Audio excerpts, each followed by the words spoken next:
voice.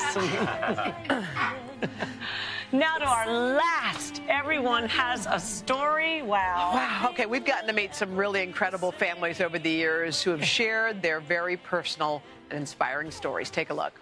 When I first joined the Today Show, I told our producer I wanted to do something called Everyone Has a Story. I've been hard at work with my writing partner and dear friend David Friedman and Davey Wild, who's better than you on keyboards? Nobody. Everyone has a story, different as night and day.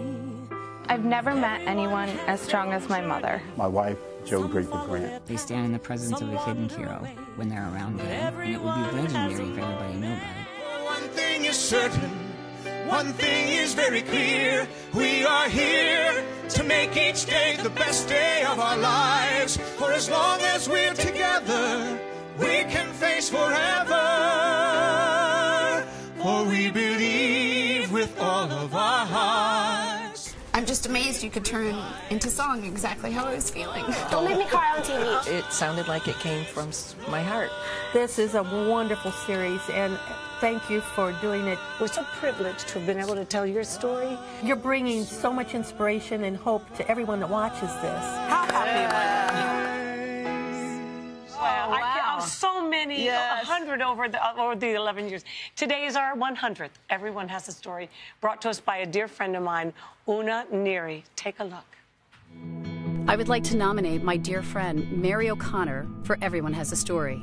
Mary has worked for my father, Jimmy Neary, at Neary's restaurant for over 40 years. Mary is not just an employee. She, like the rest of our staff, is family, and she's like a sister to me. A few months ago, Mary called me to tell me something in the strictest confidence. For several months prior, Mary was getting the feeling she was being called by God to do something special, and she finally discovered what it was. She was being called to give a part of herself to save the life of someone else. She decided she wanted to be a kidney donor. She asked that I not tell my father or anybody else. At that time, Mary didn't know of anyone who needed a kidney. The next evening, I attended a graduation party. During the dinner, I overheard a family friend, Dan Ferguson, mentioned he wasn't doing well, and that he was now on dialysis every night. He told me he was on a waiting list for a kidney and didn't know how long it might take to get one. I told Dan that I know of a dear friend who wanted to be a kidney donor. I knew it was my calling to connect Dan and Mary. Mary's immediate reaction was yes, and that she was thrilled that we knew somebody that she could help save. Mary started undergoing a battery of tests, and we soon learned her kidney was not large enough to give to Dan. That is when the second miracle happened.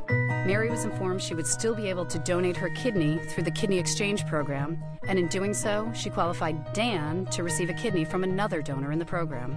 Mary's kidney was delivered to a donor recipient in Florida, and Dan's came from a donor provider in California. Thanks to Mary, both Dan and another person in need have received the gift of life. Mary is an inspiration to us all. Just out of the blue, she decides that she needs to give someone the gift of life. You are everybody's hero. Yes. Here we are now with Una Neary, Mary O'Connor, and Dan Ferguson. It's an amazing way to end our series. Thank you very much. Thank you for having us.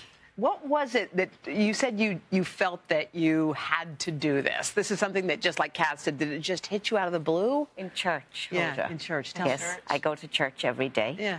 And the first day, it was like a real loud and clear message, donate a kidney. And I was running to Neary's, had to go to work. I said, and I'm going to work, walking down First Avenue, and I said, I don't know anything about this. And that was okay. I went into work, worked lunch, and Kathy was probably in for her lamb chops and served her. And about 3 or 4 days later, the same thing. The story is going to continue when we come back. It's just beautiful. You're in for such a treat. Yeah, Kath has written a song that is performed by Emmy and Tony winner Kristen Chenoweth. Well, I wrote it with David Friedman, of course. Coming up after always. this.